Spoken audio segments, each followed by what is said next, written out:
সকালবেলা যে কত কাজ থাকে তার জন্য ছাদে এসে গেছি। ছাদে এসে খুব রোদ বেরিয়েছে, কালকে খুব বৃষ্টি হয়েছিল আর ঝড়ও হয়েছিল, সব টবগুলো উল্টে পাল্টে গেছিলো। আমি সেগুলোকে আবার ঠিক করে দিয়েছি। ঠিক করার পরে ছাদে জামা কাপড় মেলতে এসেছি, কারণ কালকে কাঁচা জামা কাপড়গুলো না ভেজা ছিল, সেগুলো দিতে এসেছি। আর এদিকে দেখছি ছাদগুলোতে নিচে পুরো ফাঁকা, আর হলো খুব রোদও উঠেছে।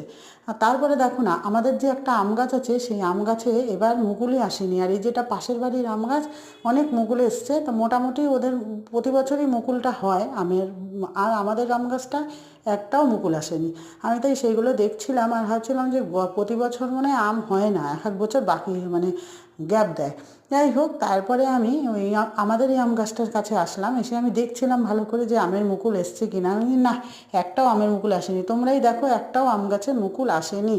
আর পাশের বাড়ির সব বাড়িতেই আমের মুকুল এসেছে। তারপরে আমি দোতলায় চলে এসেছি, মানে আমার জায়ের ঘর। দেখো আমার পুচকু সোনা উঠে পড়েছে, উঠে বসে আছে। আমি বলছি, ওই কিরে, আয় আয়, আসলো না। ছাদে বসে, খাটে বসে টিভি দেখছে।